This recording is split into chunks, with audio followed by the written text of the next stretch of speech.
Good evening, ladies and gentlemen. I am Lizanne, the moderator for this conference.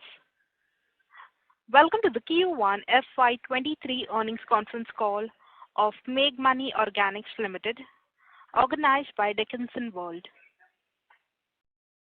At this moment, all participants are in the listen-only mode. Later, we will conduct a question and answer session.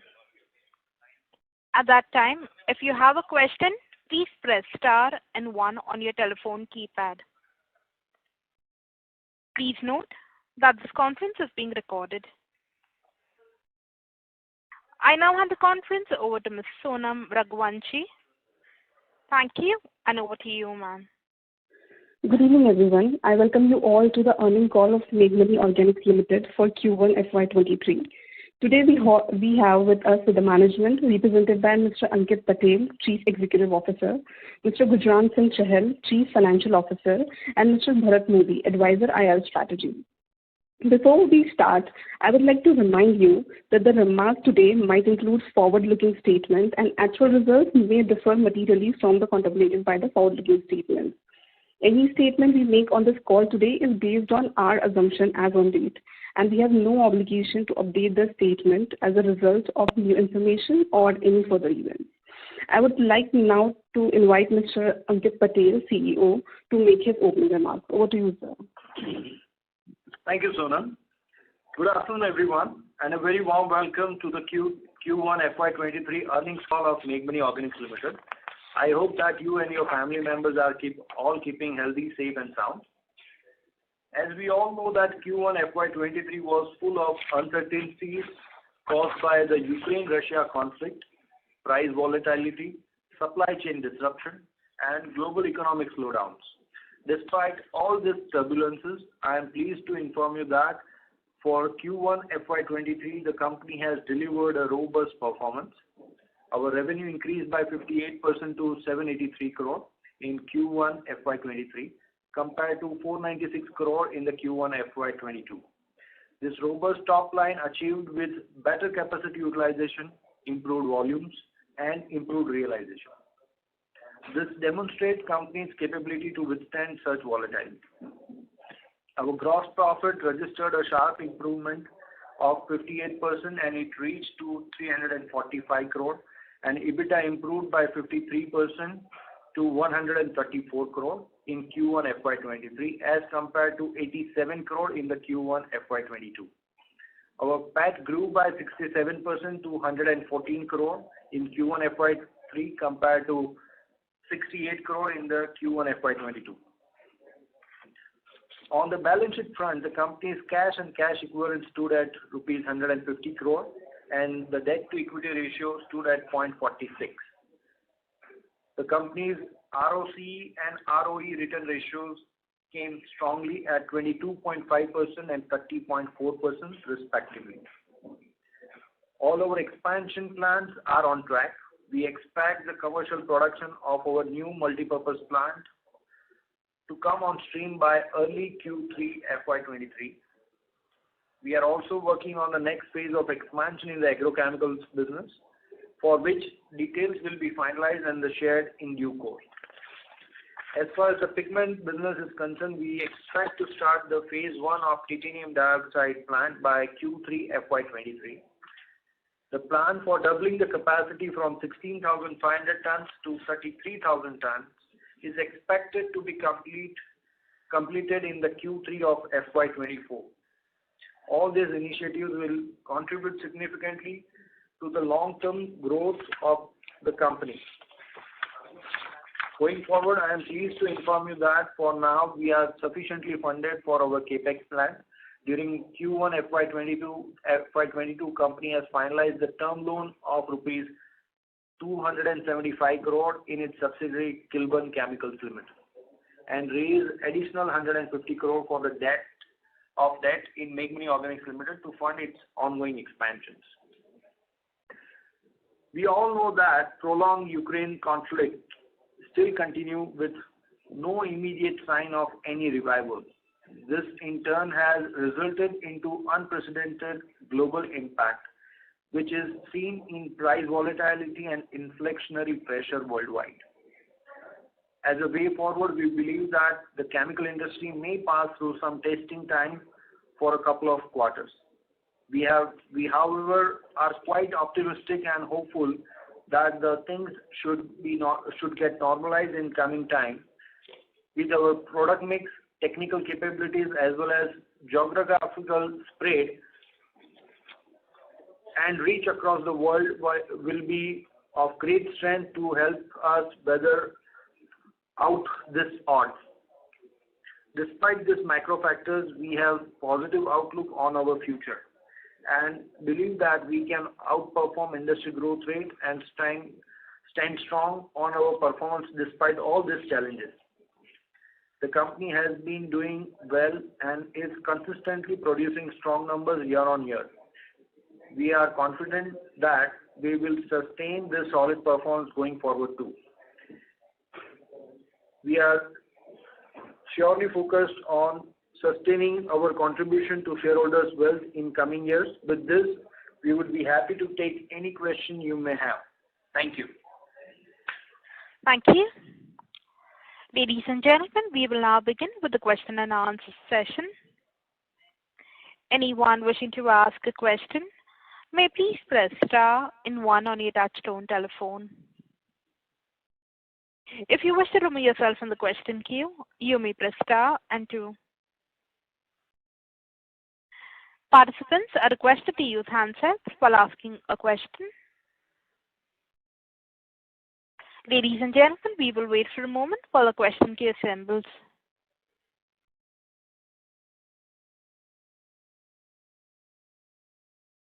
The first question is from the line of A.M. Lodha from Sanmati Consultants. Please go ahead. Good evening, Ankit bhai. Good evening, sir. Hello. Am I audible, Ankit bhai? Yes, we can hear you, sir. Sir. Good evening, Ankit bhai. Congratulations and good set of numbers.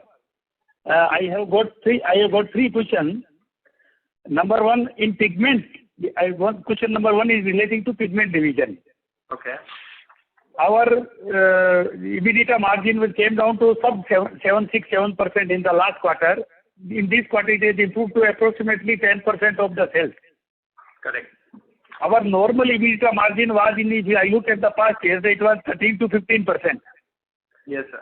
So now, in view of the paint prices come down, phenol prices also coming down, and ammonia prices also. Yes, sir. So, can you tell us when we can regain our old EBITDA margin? Sure, Lodha sir. Thank you for your question. The thing is, as you know that currently the world is passing through a lot of volatility, and in this war kind of situation, the prices of the crude, natural gas, everything went up, and because of that, the raw material prices started going up.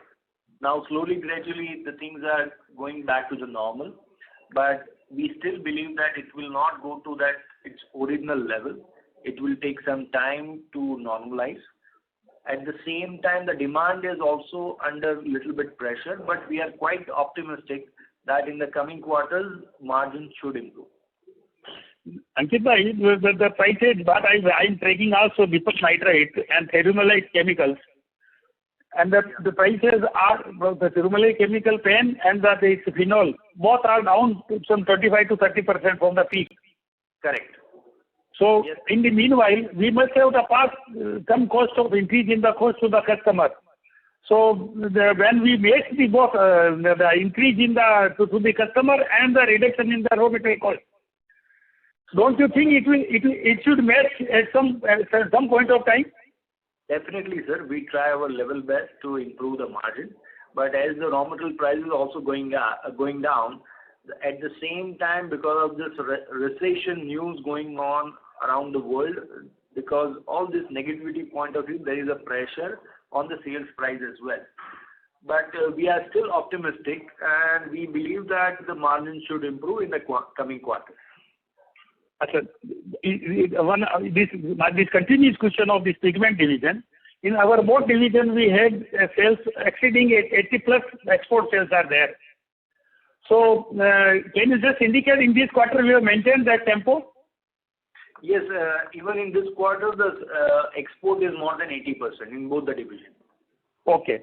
Now, my second question is relating to foreign exchange gain.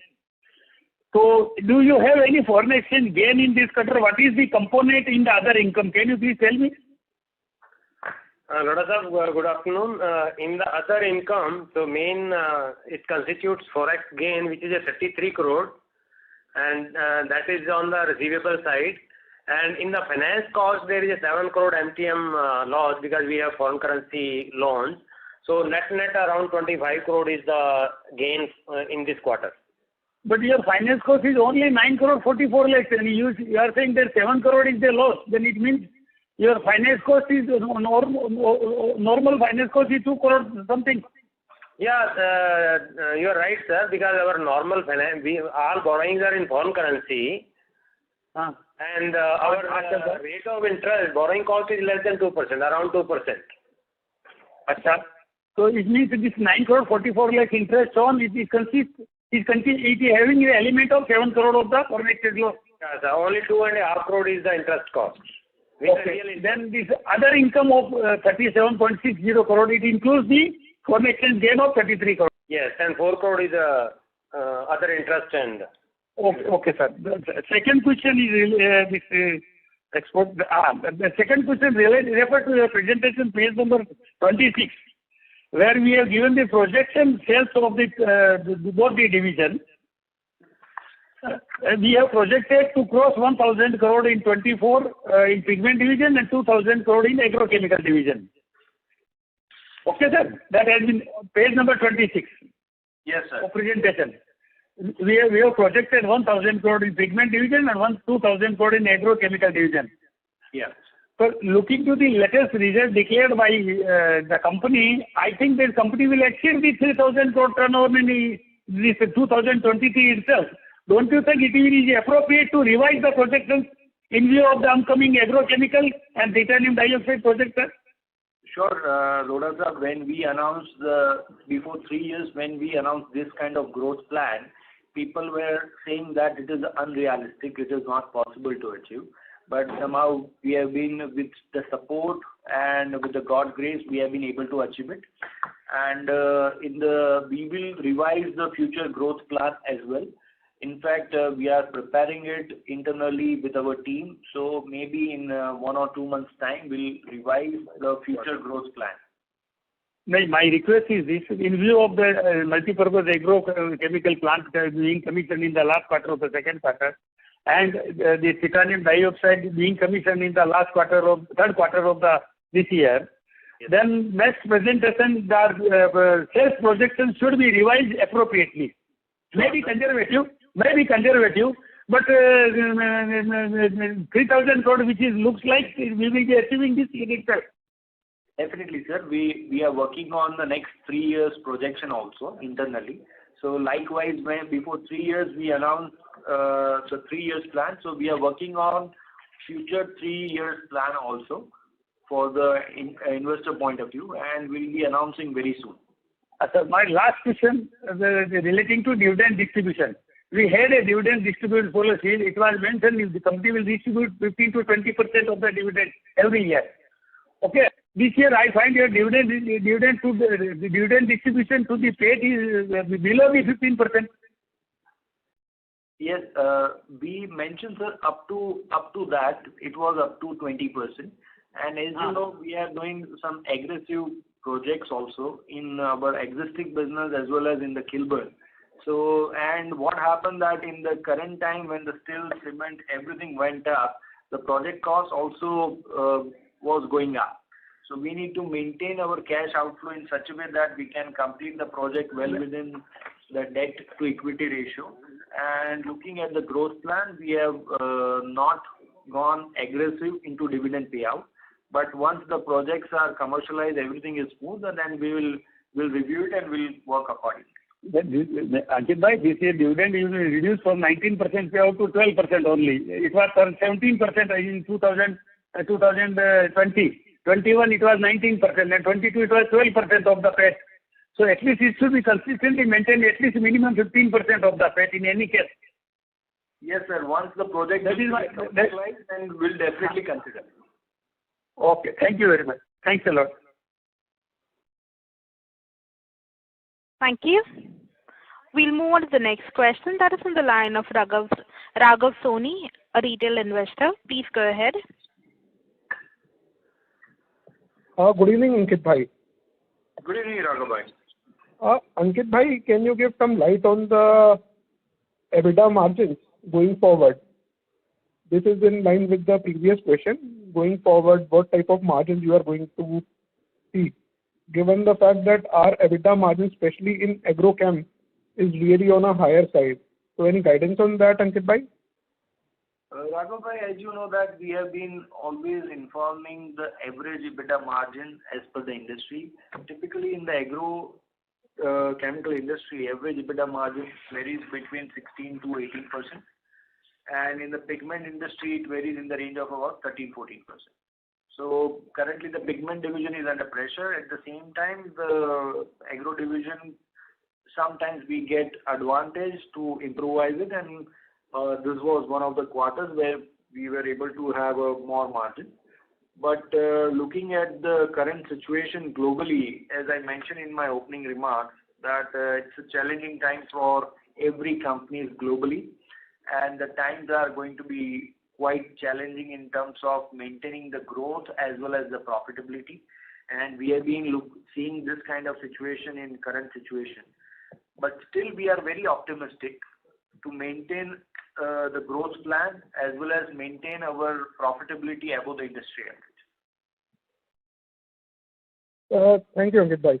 Ankit Bhai, the second question is on the financial assets. So one of the financial assets, that is one of the advance that has been extended to Meghami Fine Chem in March 2022. It was close to 223 crore, and I think that particular advance was around 210 crore. So what about the likelihood of that recovery? Raghav bhai, actually this is 210 crore, which is redeemable preference share issued by Meghami Fine Chem. And as informed earlier, so both the companies are on growth phase, having capex plans. And this is being discussed that once the cash flow is easing out in Meghami Fine Chem, so this money should start flowing back to Meghami Organics. Perfect, sir. And once again, congratulations, sir, on very good set of results. Congratulations. Thank you. Thank you. Thank you. The next question is on the line of Amar More from Alpha Accurate Advisors Private Limited. Please go ahead. Yeah, so congratulations for a good set of numbers, and thank you for giving me the opportunity. Sir, first question is in terms of the agrochemical, is it like in this quarter we had expanded some of our capacity, so around 1,000 metric tons on an annual basis? These are debottlenecking which is being done. Small debottlenecks we keep on doing. Okay. These are not a very, very big projects. In our internal plant, wherever by doing small capex, if we can enhance our capacity, we normally do that. Okay. So, and what would be the cost for this? This would be very minimal, right? Yeah, these are normal, minor projects, not very significant. Okay. And once this new MPP comes, sir, by how much the capacity will expand? Like currently it is around 52,000 metric ton. Let's say by Q3 we are targeting. So by Q3, what would be the capacity, annual capacity for the agrochemical? It's going to be the multi-purpose plant. So correct. In the plant, every product will have a different capacity.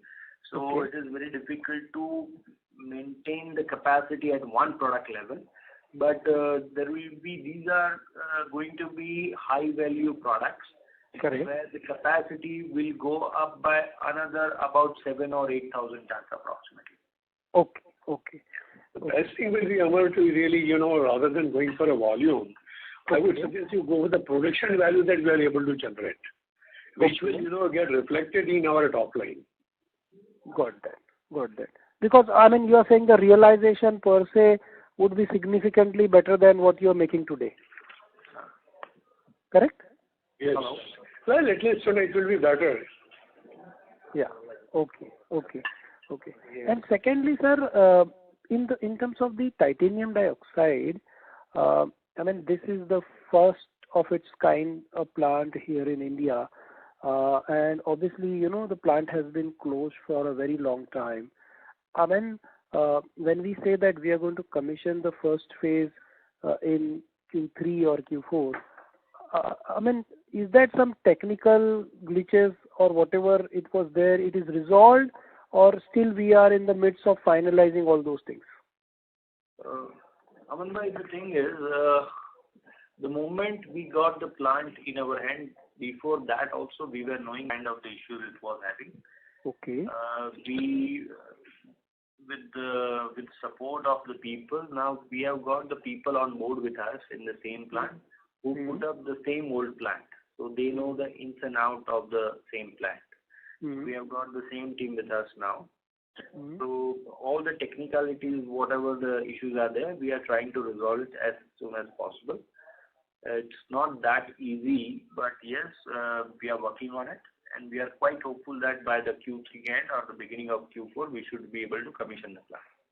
Okay, but for that, do you think you would require some technical collaboration, let's say from the global player? Because historically, nobody had been able to successfully make titanium dioxide in India. That is, this technology or this product has been untapped, and majority has been imported.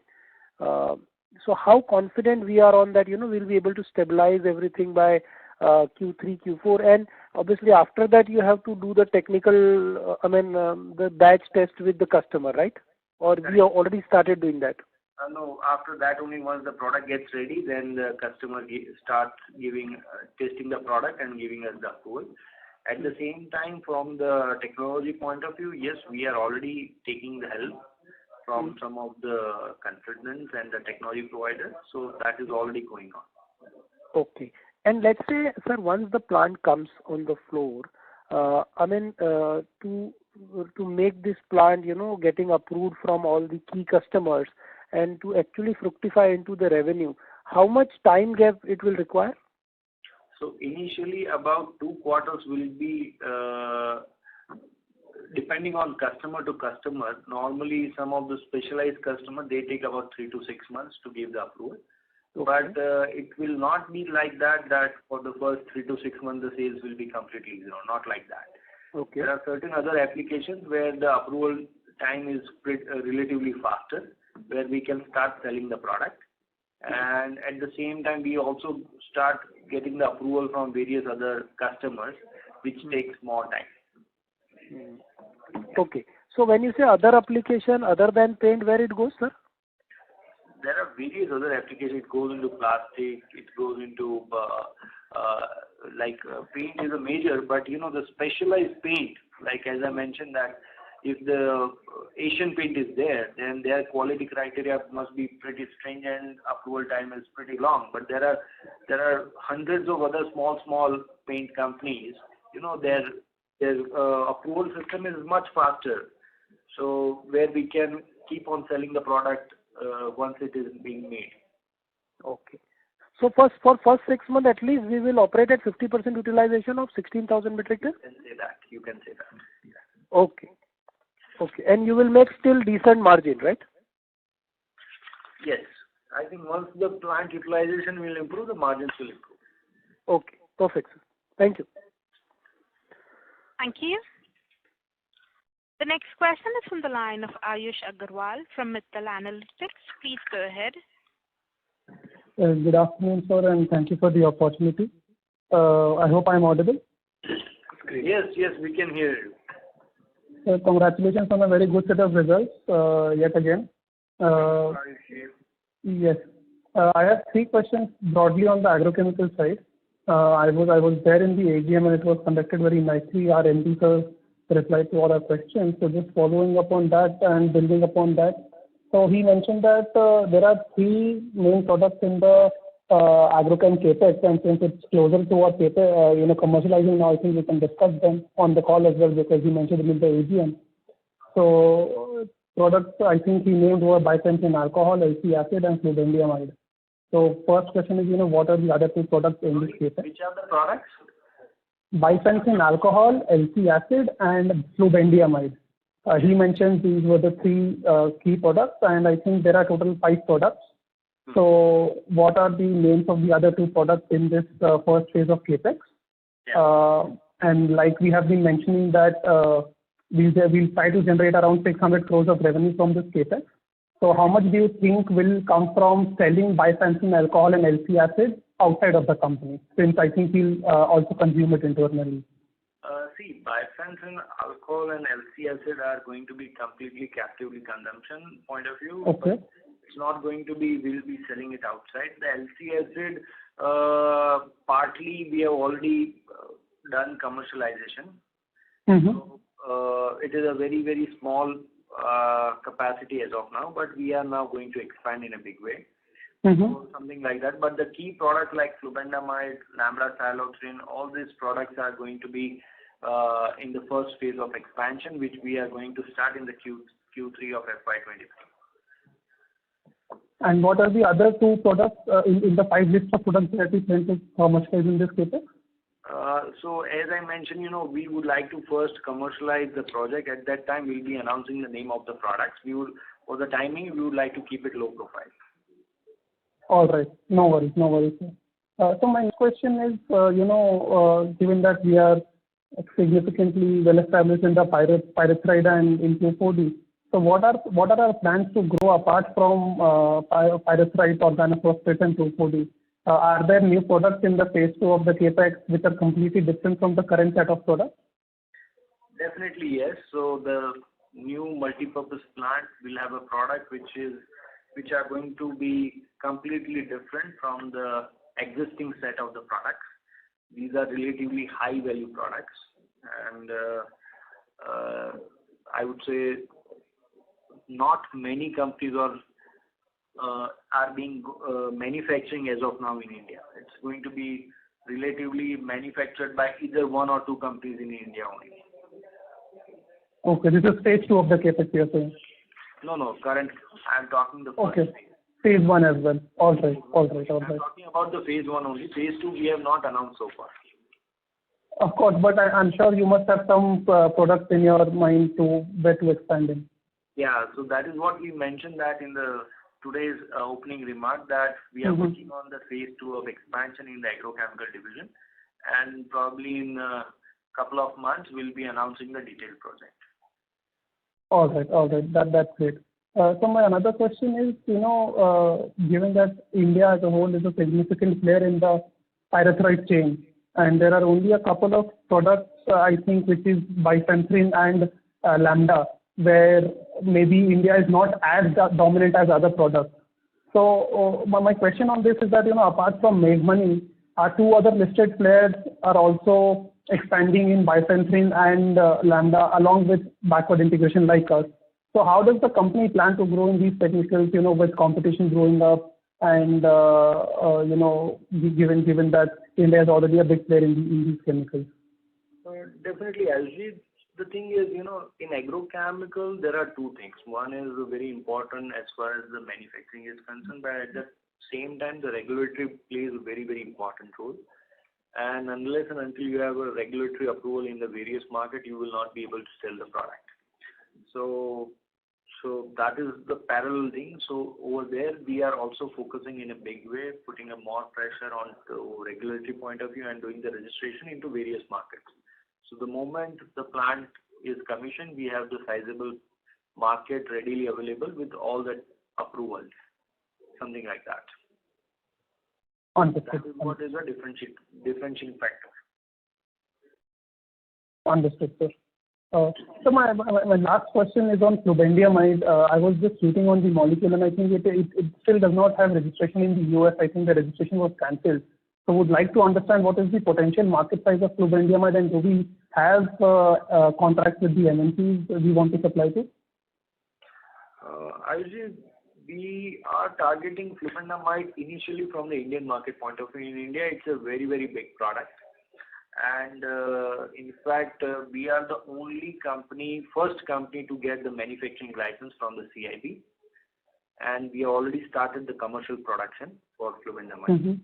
So you can say other companies like Bayer and all, they are importing. They are not manufacturing in India. So we are the first Indian company. And as far as the export is concerned, we are working on various other markets where we can sell this product. All right. Understood. Thank you for the answer, sir. I'll come back in this. Thank you. Thank you. The next question is on the line of Nikhil Oswal from Fintrust Capital. Please go ahead. Yeah. Hello. Good evening, sir. Congratulations on the good set of numbers.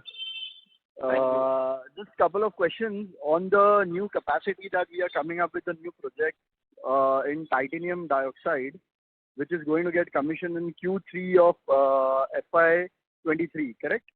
Yes. So just wanted to know that what would be the asset turn for the same, and how would that contribute to our top line? And by when do we expect it to, how are we going to ramp up the capacity? So, Nikhil, in the first phase, we are planning to spend around 275 crore, and top line we are expecting around 350 crore. And in the second phase, we are spending another 325 crore, and put together 600 crore investment should give around 700 to 750 crore of top line. Correct. And what margins do we do on the titanium dioxide? It is a bit lucrative product. So we see around 22% plus margins in this product. 22. All right. Thank you so much. That's all from my side. The rest questions were answered. Fine. Thank you. Thank you so much. Yeah. Thank you. The next question is on the line of Aman Vij from Astute Investment Management. Please go ahead. Good evening, sir. My first set of questions is on the agrochemical business. So, if you can talk about these 3-4 products, bifenthrin, cypermethrin, lambda cyclothrene, what is our market share currently? I believe we would have taken more market, and if you can talk about what is the market size also in these 3-4 products. Amanji, it would be difficult because these are called synthetic pyrethroid products. So product-wise market is difficult to get idea point.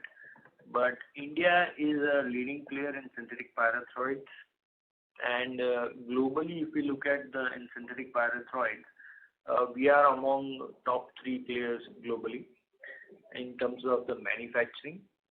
So, and these are relatively safe insecticides compared to organophosphate insecticides as well as neonicotinoid insecticides. So, and the shelf life of these products are relatively high. So, so these are long life insecticide, and we are pretty strong in it with the fully backward integration, and so it is still driving the major revenue growth for Meghami. If not the market size, what is our capacity, if you can talk about the same, and utilization level in these products?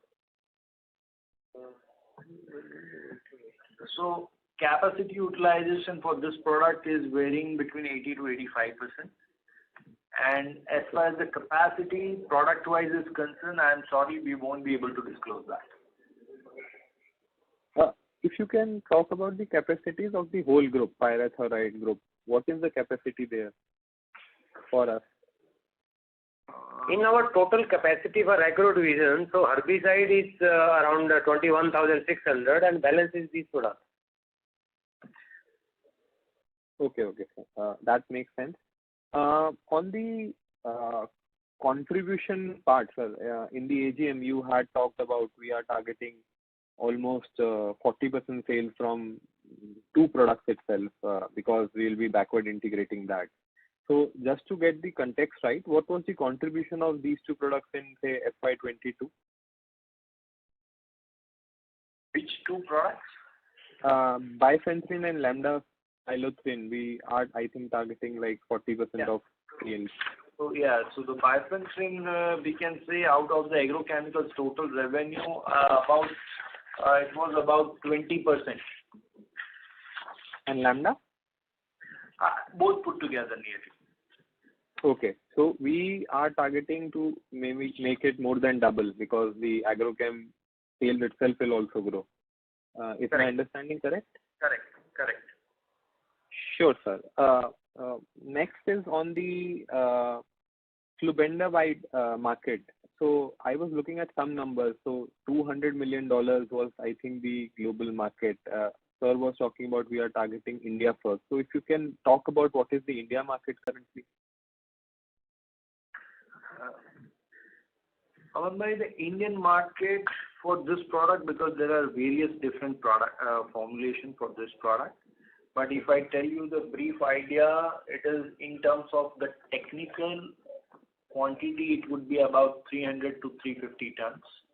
Import is happening. Okay. Now, these companies are importing from, these are the multinational companies like Bayer and all. So normally their margins, their prices are very, very high. So the moment it starts being manufactured by Indian companies, slowly, gradually the market increases because the prices goes down because of competition point of view. At the same time, manufacturing cost is lower compared to the import. Mm-hmm. And market keeps on expanding in that manner. So we believe that the current volume which is there, it should become double in next 3 years' time. And it's a very, very high value product. And if you can talk about what is the current price offered by the MNCs currently, just to get a rough idea about. Offering the technical product currently, everyone is selling only in the brand business in the dealer distribution network. Sure, sir. That helps. Next question is on the geographical side. We have taken a lot of steps to increase our presence in LATAM and even other geographies. So, broadly, out of say 1,700 crore sales that we did last year, what is the rough breakup between Europe, US, LATAM? Europe is a negligible. Europe is not big for us as far as agrochemicals is concerned. For us, other markets like North America and Latin America, both put together nearly 40%. Okay. Asia and Africa is again about 40%. Okay. And some other markets.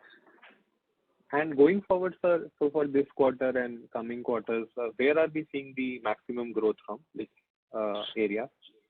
See, normally, Aman bhai, we cannot look this growth from quarter to quarter, from continent to continent, because depending on the season, it will keep on varying. So normally it is looked at it from the annual basis point of view.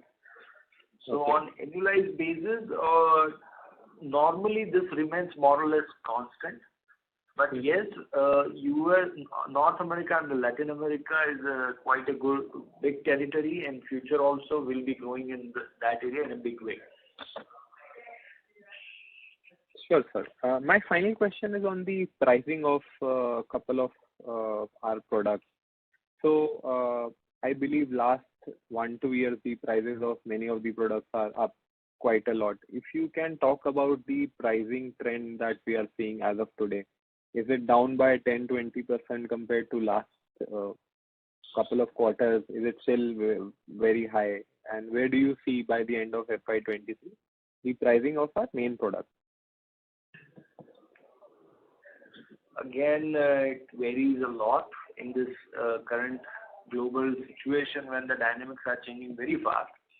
Yes, but it has started coming down for sure. So far, it has gone down by nearly 15 to 20%. And if raw material still goes down, then yes, there will be pressure on the selling price as well.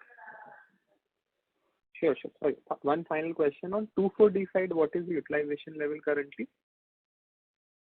About 70-75%. And do we expect next couple of quarters to ramp up it to 80-85%?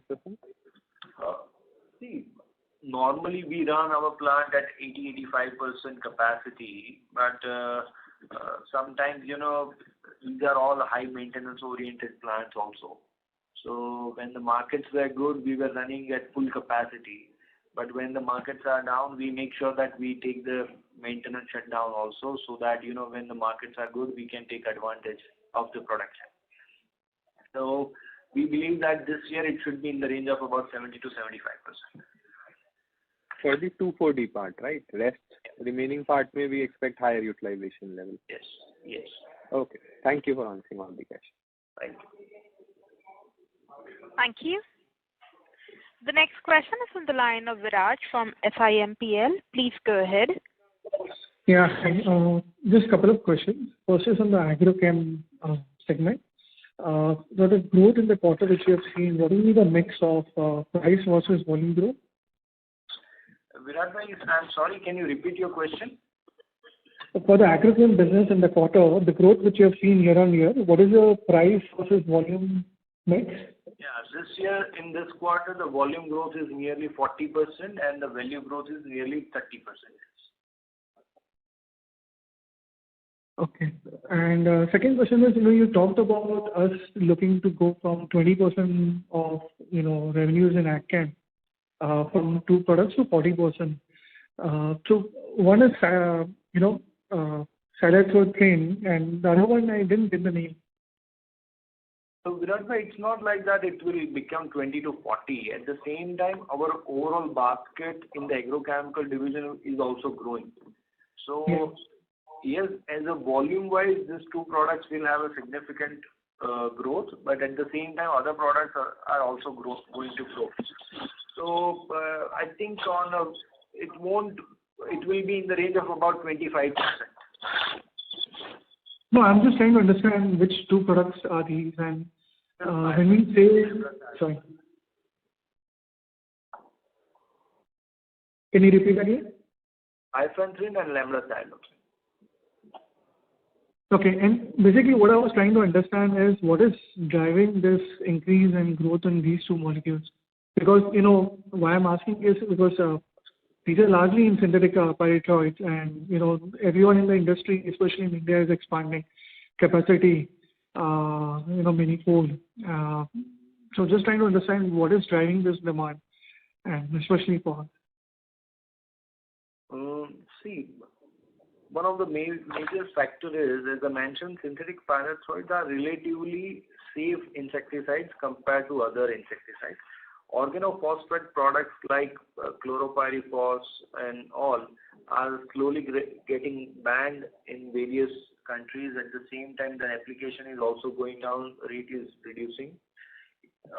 In other neonicotinoids like imidacloprid and all, also acetamiprid, these are also going down. So somewhere down the line, the synthetic pyrethroid products replaces them. At the same time, these products works very well in combination with various other insecticides, new chemistries.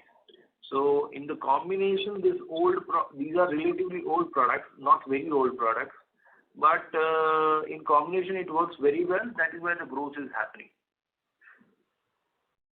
And the 30% price increase which we talked about, how are you seeing the overall price environment right now? I mean, can you just give some perspective of this 30% is driven by what, and how are we seeing the overall price environment, in coming months? Prices are under pressure for sure, globally, because the demand and the negative news about the recession, everything is impacting the price. At the same time, the raw material prices are also going down. So we believe that there will be pressure on the sales price for sure.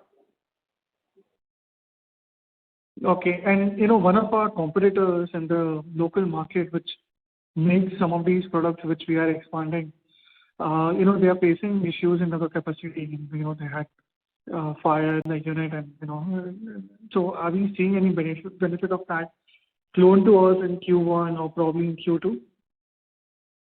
Virat bhai, agrochemical industry is a small industry. So normally if some player is facing the problem, we don't consider it as an opportunity. We work as a family, we support them. And because we understand the kind of the problem what they are facing. And we understand the criticality involved with it. So I'm sorry to say that, but it is not an opportunistic situation. Yes, market plays in that manner, but we don't act like that. That is an opportunity for us. Okay, that's it from my side. Thank you. Thank you. Thank you. The next question is from the line of Bimal Panchal from Bimal Panchal and Associates. Please go ahead. Hello. Yes, Bimal. Yeah. Congratulations for the excellent results, and also for your opening remarks gives very much confidence and optimism for this year and also. So my question is that you in opening remarks you said you would finalize term loan. I would like to know what is the silent feature of this term loan, like rate of interest and durations, and based on this term loan, what will be our forward-looking debt to equity ratio? Yeah, that's only one question, sir. Yeah, Vimal, we have taken 150 crore of debt, which is in foreign currency. So we have mix of euro as well as dollar, and also fixed and variable rate. And average rate is 1.5%. So this is which we have now taken 150. And you might have seen 150 crore we are not fully utilized this, so still it is parked in fixed deposit at the rate of 5.95%. So it will be directly paid to the suppliers, as you know, as per the RBI guidelines. So term loans are disbursed directly to the suppliers. Okay, right, sir. And duration? Duration is 5 years. In MOL it is 5 years. Okay, sir. And ongoing this forward-looking at debt equity ratio based on this loan? Yeah, the debt equity as of now it is 0.5. So 0.46 is the debt equity, and we have a standalone. We have given guidance that it should be remain around 0.5. Okay, right. Yeah. Thank you very much, sir. Thank you. Thank you. The next question is from the line of Ayush Mittal from Mittal Analytics. Please go ahead. Good afternoon, sir. My questions have been answered. Congratulations to the entire team for a great performance till now. Thank you, Ayush. Thank you. The next question is from the line of Anurag Patil from Roha Asset Managers. Please go ahead. Thank you for the opportunity. Sir, in the agrochemical sector, how is the current demand situation, particularly in the export markets? Anuragji, currently in the export market, what has happened, as I mentioned, there's a lot of negativity about in the global market with the media talking about recession and inflation and everything. So cautiously, every customer will make sure that they don't end up with a high inventory. At the same time, the raw material prices are also going down, so they understand the sales price will also keep on going down slowly. So people which they used to buy in a volume, they used to do the contract. Now, in this current situation, it is not happening. They buy judiciously as per the requirement. But we consider this as a very, very positive thing, because what happens that normally at the customer level you don't see the heavy inventory building up. So there will be continuous small demand will keep on happening. At the same time, what is happening that the whole world, every country is making sure that the food security is the most important thing. And every country wants their farmers, their people to grow more and more crops, cereals, vegetables, grains and everything. And to have a better yield, you need to have a better fertilizer, better agrochemicals. So the consumption is going to be there, but at the same time, it will not be. It will happen judicially, slowly, gradually, as per the need. So, which is a positive thing. Okay. And sir, on the domestic side, how is the season progressing? Yeah, domestic Anurag, as you know, the monsoon has been picking up very well. In certain markets, there has been good amount of rain. There are some patches where the rain is big impacted certain part of UP and Bihar. But otherwise, overall rain is good, and there has been a positive remark in the market, and we see that the demand has started picking up in the domestic market as well. Okay, sir. That's it from my side. Thank you very much. Thank you very much. Thank you. The next question is from the line of Amit Vora from Dr. Amit Vora's Homeopathic Clinic. Please go ahead. Yeah. Good evening, Ankit bhai. Good evening, Charles sir. My question is regarding top line. Am I audible? Yes, we can hear you, doctor. Yeah. So, how much of this multi-purpose project will add to the top line this year and next year at full capacity? This year, as you know, we are going to commission in the Q3, so we'll not have a full year of operation. And typically, there will be some teething trouble as expected in the initial period. But we believe in the next year, where there will be a full year of operation, we should be able to utilize the plant to the tune of about 60% in the first year. And what would be that to add? How much that will add to the top line? With the 60%, in terms of sales? Yeah. With the 60%, it should add about nearly 300 crore to 350 crore of top line. From multi-purpose project? Yeah. In FY24, but nothing in FY23 possible? FY23, yes, definitely there will be some revenue, no doubt about it, but not significant. Okay. And from titanium dioxide in FY23 and FY24? Again, in the FY23, we are going to commission the plant in the end of Q3, beginning of Q4. So again, there will be a very few days left in the financial year. So typically, we'll have a full year of operation in FY24, where we expect to generate the revenue of nearly 250 to 300 crore. Okay. So 250, 300 crore titanium oxide for next year, 24. Yes. Okay. Thank you so much, sir. Thank you. The next question is from the line of A.M. Lodha from Sanmati Consultants. Please go ahead. Ankit bhai. Yes, sir.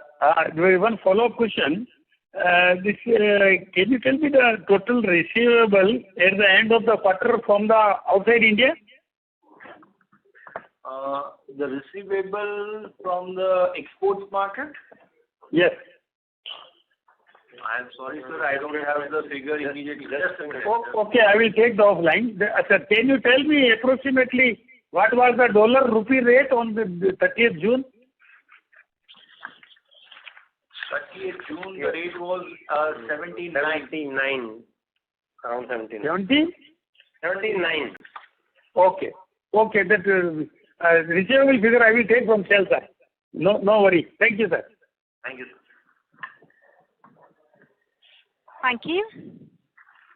The next question is on the line of Amar Mori from Alf Accurate Advisors Private Limited. Please go ahead. So thanks a lot for the opportunity again. Just one clarification. As you said that the titanium dioxide plant will commission by the end of, let's say, starting of Q4 or end of Q3.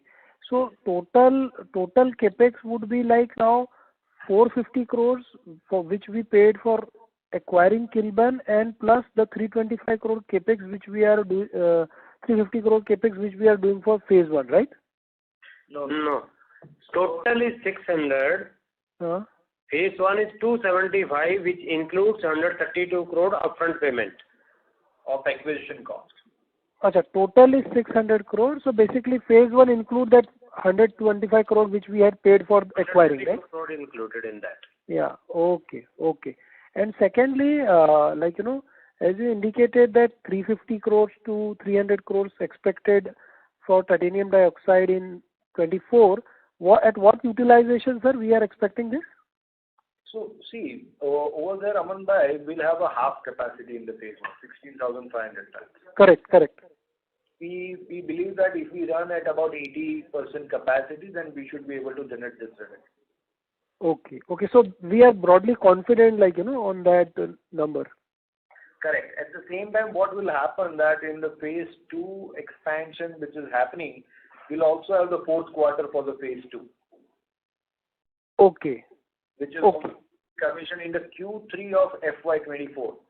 So, which will give us 1 quarter from the additional capacity. Okay. And broad realization for titanium dioxide would be, sir, what, 300 rupees? Mota moti? No, about 250 rupees. About 250 rupees. Yeah. Okay. Perfect. Perfect, sir. Thank you. Thank you. The next question is from the line of Gaurav Shah from Harshad Gandhi Securities. Please go ahead. Hi, good evening, Bhai and the team. Thanks for giving me the opportunity and congratulations on a good set of numbers. So, Ankit, my question is on the inventory gains. So, have you booked any inventory gains in this quarter? Inventory gain? Yeah. No. No inventory gain. Because in the P&L, if you talk about the consolidated P&L, there is some amount called 45.6 crore on the change in inventory valuation that way. I mean, that is the change in inventory means opening, closing, and whatever is remain into the in progress. Okay. Nothing on the inventory gain sort of stuff. No. We are not in a petrochemical, so there is no gain as such. Okay. Thanks for confirmation. Thank you. The next question is from the line of Ayush Agarwal from Mittal Analytics. Please go ahead. Hi, sir. Thanks for the opportunity once again. I just have one question. In the annual report this time, the company had nicely mentioned the volume data. So when we look from years FY16 to FY20, our volume was in the range of 16 to 18,000 in agrochemical. And then FY21 and 22, it shot up. One reason could be 2,4-D. But I don't think 2,4-D maybe contributed, whole of it. So what could be the other reasons of, one, volume staying stagnant for those 4 years, and then maybe huge growth coming in for the company for the next 2 years? So, Ayush, as you know that, in the last year we expanded, we commissioned 2 plants. One was a formulation plant, at the same time the 2,4-D plant. So these 2 were the main factors from the capacity expansion point of view. In all products we have expanded. And some other products also we have done small debottlenecks. So over there also there has been increase in the capacity. Integration also debottleneck. All right. And what was the reason that, volumes were stagnant for 4 years between FY16 to FY20? Any particular reason? See, FY16 to FY20, we did not do any big capex for the capacity expansion point of view. We were in the transition phase where the things were moving and regulatory approvals we were getting for various markets. So everything we were getting stabilization. And once everything becomes stable from all perspective point of view, then we started doing a lot of other capex. Understood. All right. Thank you so much for your answer. Thank you. The next question is from the line of Dipesh from Manya Finance. Please go ahead. Hi, am I audible? Yeah. Okay. Couple of questions from my side. Firstly, with the prices of raw materials and our product prices also coming down, will we be still able to maintain the margins of 20 to 25% in agrochemicals and in pigments? So as I mentioned earlier also, typically industry average for the agrochemical sector is about 16 to 18%, and for the pigment is in the range of about 13-14%. Though we have been above the industry average for the agrochemical industry, and we always try to do better, there is no doubt about it, but there is a lot of challenges are coming in current situation of the global market point of view. So there is no surety whether we'll be able to maintain the same kind of profitability or not, but definitely we are very optimistic to be above the industry average. And one more thing is that there is no wild fluctuation on any of the prices, right, of the raw materials or product prices, so that we are able to at least gauge that how much sales or margins we can make. As of now, there is not much very high variation, but in future you never know. Okay. And we are in our roadmap, we have mentioned about 1,000 crores for pigments and 2,000 crores of agro. It looks visible. I think you'll do it by FY23 the way you're going. So do you want to revise your roadmap? And also, what will be the roadmap by FY24 for titanium dioxide? I heard you said about 250 crores, but in your investor presentation, it mentions about 1,000 crores. That is 350 plus 750, about 1,100 crores by FY24. So could you throw more light on it? Pigment. No. Pigment 1,000 crore and 2,000 crore was mentioned for agro. Agrochemicals. Yeah, that I think you will be able to do it in FY23. So do you want to revise it? I mean, do you want to increase? So yes, yeah, definitely. So we somehow I think we'll be able to achieve it before our target of FY24. So definitely we are working on the new target for the 3 years plan. And once everything is finalized internally, we'll be announcing and putting in the public forum for the investor point of view. And for 24, would you still maintain that about 250 crores of sales you'll do for titanium dioxide? Yes, one. Because FY24 will be the first phase of the operation, and FY25 will have first phase and the second phase both put together. So and this is going to be the first of its kind for us, where we'll be there's a new product for us. Technology is going to be new. So we are keeping it a little bit cautious. So if everything goes smooth, the numbers can improve. Okay. No, I think in the investor presentation it mentioned that FY23 Q3 will be getting the first phase and FY24 Q3 will be getting the second phase. So I just got confused with that. In the FY23, what will happen? The plant will be commissioning by the end of Q3, beginning of Q4 of FY23. So we'll not have a full year of operation, even for the first phase. We'll have a full year of operation in the FY24 for the first phase. I would say 16,500 tons. Okay. So by FY25 we'll be able to get that kind of sales number. Correct. And another 16,500 tons, which is the second phase, will be commissioned in the Q3 of FY24. So with both the capacities put together, it will be 33,000 tons. For that, we'll have a full year of operation in FY25. Okay. Okay.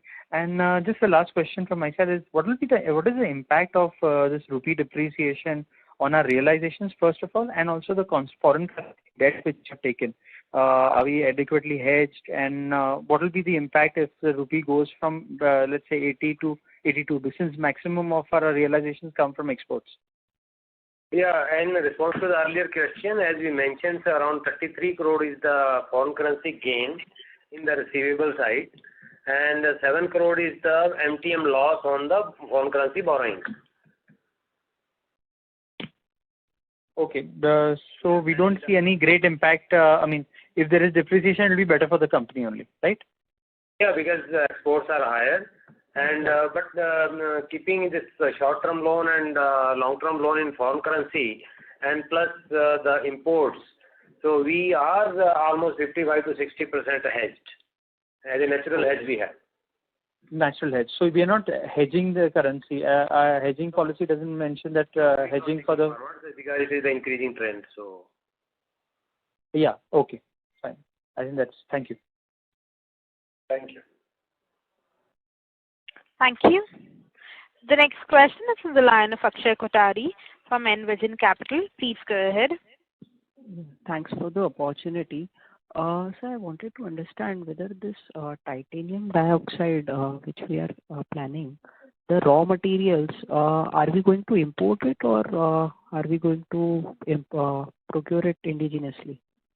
We are going to import it. Both ilmenite ore and sulfuric acid both? ilmenite ore will be importing. Sulfuric acid is abundantly available in the industrial area in the Dahej, so where we are located. So we'll have both the options. We can, if the dynamics are there from the import point of view, we can have an import parcel also. Otherwise, sulfuric acid is abundantly available in the local market. Okay. And this ilmenite ore, from which countries we would be importing? There are various countries. Okay. And currently around 80% of the demand is fulfilled by import. So, which country is the main where we import it, where the Indian market is importing it from? You mean to titanium dioxide or ilmenite? Titanium dioxide, the product. So titanium dioxide is again coming from various markets, China, Europe, various markets. So it's not just coming from one market. Okay. And lastly, there are two grades. So both of them, is there some premiumization on one of the grades, and which grades are we going to produce? Yeah. So there are two grades, anatase and rutile.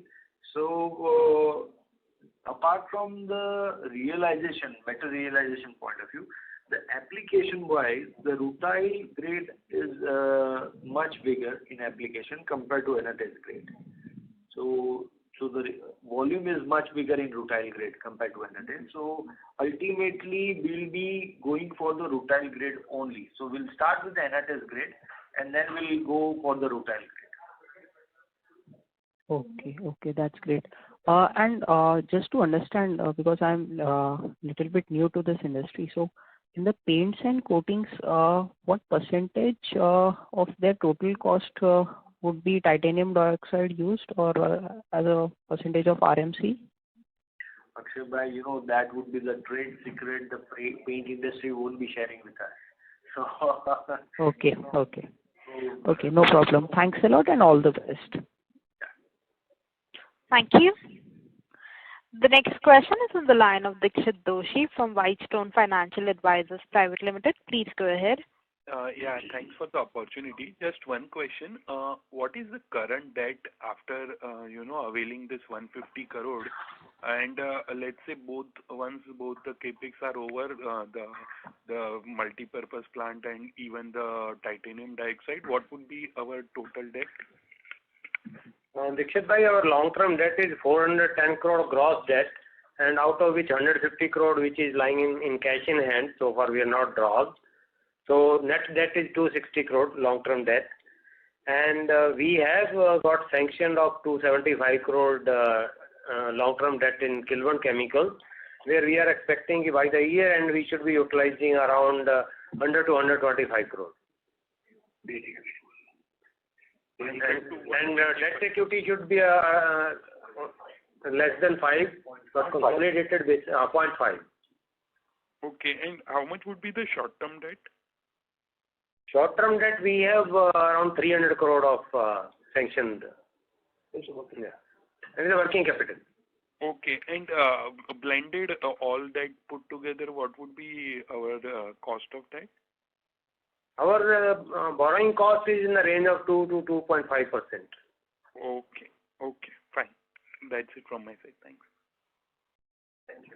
Thank you. The next question is on the line of Hemant from Rajeshwar Capital. Please go ahead. Yeah, thanks for the opportunity. So, looking at the current scenario and the demand softening, can we expect like similar momentum for this quarter, maybe a quarter going forward? Hemantji, it is going to be very difficult to, in this market condition, very difficult to predict it.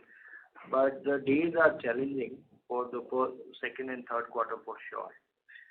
And we are working very closely, looking at the market condition, so that we make sure that we maintain the good amount of growth and profitability.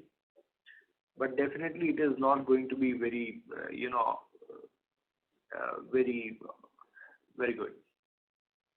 Okay, but can it not be offset with the new capacity additions, like the drop in the revenues which would come by the price erosion? So definitely, yeah. So that's what we That is what our technical. And at the same time also the pigment division also improvising at the same time.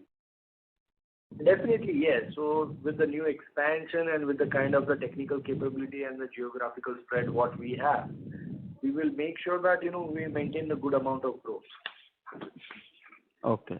And sir, secondly, I see the promoter holding is going down, like from like the holding as on September 2021 was 51, and it has come down to 49.29. But I don't see any notification in the exchanges.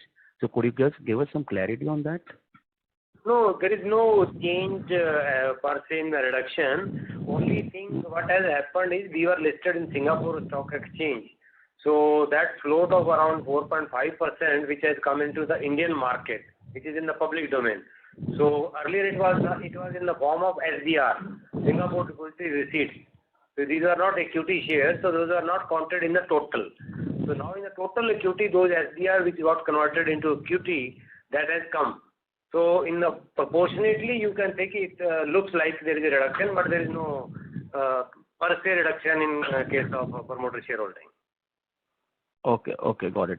Okay, so one more last question. Like our chairman had said that we are targeting to achieve about 4,500 crores by FY25. Okay, and an EBITDA of 675 crores. So can you just give us some guidance like how you plan to achieve it? Because right now we are doing it about trailing 12 months 2,700 crores. So another like 1,900 crores, and also the price erosion which might happen from now onwards. Remember, there are two things. As you know, we are doing a lot of capex. We are going to commission the multi-purpose plant in Agrochemical division, which on full year of operation basis can generate revenue of about 600 to 700 crore. At the same time, we are doing the capex in the Kilburn for the titanium dioxide, which also on the full year of operation basis will generate about 700 crore. So only these two put together will generate nearly 1,400 crore plus revenue. So you can understand with this we'll be reaching almost 4,000 crore plus. And with the existing plant, by doing small debottlenecks and some other capex, will be growing to 4,500 crore. Okay, sir. Thanks for answering my queries. Thank you. That's it from my side. Thank you. The next question is from the line of Amar Mori from Alpha Accurate Advisors Private Limited. Please go ahead. Sir, in this multi-purpose plant and in this titanium dioxide plant, how many employees we need to add more? Both? For the titanium dioxide plant to run at the full capacity, we need about 225 to 250 people. As of now, we have already got about 55 people on board with us for the titanium dioxide. Balance will be adding as per the need and as we'll be going for the operation. Same way for the multi-purpose plant of the agrochemical division, we will need about 325 people. Out of 325 people, we already have about 80 people on board, 75 people on board. Okay.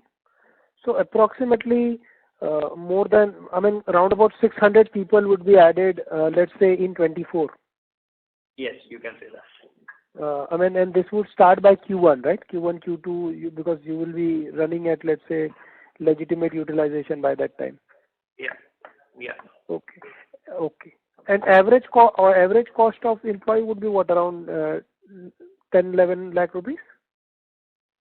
No, not that much. It will be lower than that. So around what, half of that? You can say about 6 lakhs. Okay. Perfect. Got that. Thank you. The next question is from the line of Aman Vij from Astute Investment Management. Please go ahead. Thank you for the opportunity again. Sir, on multi-purpose plant first, for FY24, will we be running at full capacity? No. We won't be running at the full capacity in FY24. We'll be running at about 60% capacity. So around 350 crores, you think we can get in FY24? Correct. And so when we talk about we'll be commercializing in Q3, but if you look at the products, we have already launched many of them. LC acid also you've talked about, flubendamide also. So what is the actual launch that is going to happen? See, typically, once we have a strategy internally, whenever we do any capex, we start in advance some seed marketing, because the moment you start the plant, if you start approaching the customer at that time, then you will be delayed. So we need to start creating some seed marketing before we start the plant, and that is what we have been doing. So otherwise it is very difficult with this kind of the specialized product to go for the plant utilization in the first year itself at about 60% plus. It is difficult. Sure, sir. That makes sense. On the debt repayment plan, what is the debt repayment plan for FY23 and 24? Annual term loan repayment is around 71 crore this year, and next year it should be another 20 crore will get added, so 90 crore. So, sir, you had talked about free cash flows of 150 crore and 300 crore for next 1-2 years, respectively. Yes. So this is after this is the operation part you are talking about, or this is after we take into account this capex and debt repayment? So after you include, they exclude this debt repayment and all those things? Yeah, debt repayment and all that. Not operating cash, right? Operating cash will be much, much higher. From the operating, definitely it will be higher. We're talking net cash flow. We are talking net free cash flow. Yes, sir, because the number was quite... yes, sir, the number was quite high. That is why I was just understanding the clarification. In spite of the capex we are doing, still we expect 150 crore of free cash flow this year. So that was the question. As we mentioned, so once we are capitalizing, and you will be generating the revenue and cash flow from that project also. So as we did in 21, so new 2,4-D formulation, so this is adding revenue in the 22-23, and last year it added. So same way this year we will be commissioning these two new. Next year they will add cash flow. So sequentially it will be that. So new projects which will be for that term loan has been taken, so they will add to the cash flow. For this year you have talked about 150 crore, right? Or is it for next year? FY23, 150. 23. Okay, sure. Yeah. Final question, sir, on the agrochem side, what was the mix of pyrethroid, 2,4-D and organophosphate for Q1?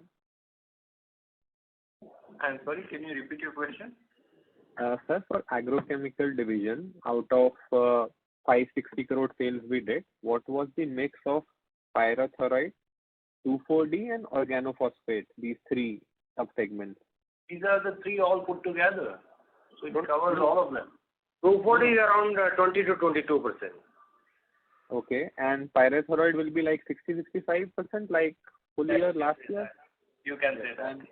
And organo will be around 10-12? Yeah. For Q1 also, the question was that. Correct, yes. And any segment which is growing faster than the other two segments in this? In this quarter, it has not being changed, but probably in the next year, pyrethroid segment will increase. Sure. That is it from my side. Thank you. Thank you. The next question is from the line of Bhavya Gandhi from Dalal & Broacha. Please go ahead. Yeah. Sir, I just wanted to know our backward level of integration for key products. So we go up to N minus what level for our key products? Bhavyaji, for majority of our products, we are fully backward integrated. So whenever we see there is a good volume products, we always go for the like to have an N minus. Okay. And sir, for bifenthrin product, I think we have China competition also. So once China starts rolling its products, do we face any competition issues? Even China is there today itself. It's not like that they are not competitive. They are giving a so they are facing supply constraints are there from China right now. So No, in fact, there is no supply constraint from China. There has been COVID wave going on in China, but still their manufacturing plants are running. There is no issue as far as the supply of China is there. Maybe a few days here and there, otherwise no major issue. And so there is a competition from China, and we make sure that we are competitive and at par with China so that we can sell the product against China. Okay, fair enough, sir. And for chlorpyrifos, which is the nearest substitute in pyrethroid? See, it is not exactly substituting chlorpyrifos, I would say. But the new chemistries are coming and the old chemistries are being used as a combination. So the pyrethroids are relatively safe products. So, and they are always being used into combination with various other new chemistry. So, you cannot say that chlorpyrifos is being replaced completely by pyrethroid product. No, so I just wanted to know which is the nearest product. Say, for instance, if that gets banned, which is the nearest product, even if it's not in pyrethroid, but in any other compound which can be, sort of replaced. So normally, what happens, multinational companies, they have, that this product is going to be banned. So they always make sure that to replace that product, they have some product available in their basket, which are patented products. So there are few patented products which are available in the multinational product basket, and they market in such a way and show that it is going to replace the chlorpyrifos. So we do not see any, revenue impact or revenue growth with banning of organophosphates or, newer, older chemistry getting, wane off. There will be not direct impact, but indirect impact will be there. What sort of indirect impact is? How can I explain? These are highly technical things, so Okay. It would be difficult for me to explain you over the phone because depending on the insect and the kind of the mode of action each individual product is having. So I'm sorry, Bhaveji, I won't be able to explain you because Fair enough. Technical. Fair enough. And so, we have zero liquid discharge for all our plants, or how is it? No, we don't have any zero liquid discharge plant. Discharge is a myth, but people say we are going to have a zero liquid discharge, but it is not a cost viable option. And by doing zero liquid discharge, you are converting effluent from one term to other term. Basically, for zero liquid discharge, you need to have an incinerator, you need to have a multi-effect evaporator. So you convert your water effluent into air pollution. So right. One way to other way, you are doing the pollution. So scientifically, there has been a lot of representation done at the environment, at the Ministry of Environment, and all our plants has got liquid discharge. We don't go for any zero liquid discharge. Fair enough, sir. And broadly, I was just searching on Google. It showed that pyrethroid total global market is only 26,000 odd crores in Indian rupees. So I see a lot of other players also, coming up with lambda-cyhalothrin, bifenthrin. So where is the demand actually coming from? So that, I know it's a repeat question, but if you could just throw some light, because it's a small market, and where is this demand coming from? And if everybody is, sort of rushing in for these products. So what happens, typically when there are some other players which are entering into this product, they see that, in India, it's typically a trend. If some company is doing good, then people try to copy it. And that creates a problem. With that, these companies who are thinking of entering into lambda, bifenthrin, they are not going to be the backward integrated. They are going to buy the raw material from China. And in our case, we are differentiating compared to them, differentiating ourselves. We are going to be the backward integrated.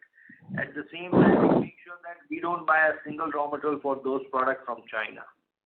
So that is the kind of the backward integration we are going to do it. So that will differentiate ourselves from the other players. So one last question to that. There are other companies also in India who are fully backward integrated when it comes to pyrethroids. So how do we compete when it comes to selling products against those companies' products? So in pyrethroid, companies are backward integrated, no doubt about it. But which products? They are backward integrated for cypermethrin, permethrin, and alpha cypermethrin. They are not backward integrated for bifenthrin and lambda cyhalothrin is also pyrethroid. But they don't have any intermediate for bifenthrin and lambda which is being manufactured by them. In fact, we are the only company who has started LC acid, lambda cyhalothric acid in India. Okay, fair enough, sir. And do we have any commodity impact? Say, for example, going forward, if so can we keep our margins constant even if the prices, our realizations drop? So is there any, sort of methodology to keep our margins intact? It is challenging, no doubt about it. But we are technical people and we make sure that with our expertise, we try to always have a better margins compared to industry. That is what our internal target is. But sometimes, the market conditions doesn't work in that manner. So rather than comparing on quarter-to-quarter basis, we always look at it from the yearly basis. On annualized basis, we try to have a better margin compared to industry average. Okay, fair enough. Thank you so much, sir. Thank you so much. Ladies and gentlemen, that was our last question. I now hand the conference over to Mr. Aniket Patel, CEO, to make his closing comments. Thank you everyone for your valuable time in joining the conference call, and we are very hopeful to drive the company's growth in coming days' time. Thank you very much once again for participating in call. Thank you. Ladies and gentlemen, on behalf of Meghami Organics Limited, that concludes this conference call. We thank you for joining us, and you may now disconnect.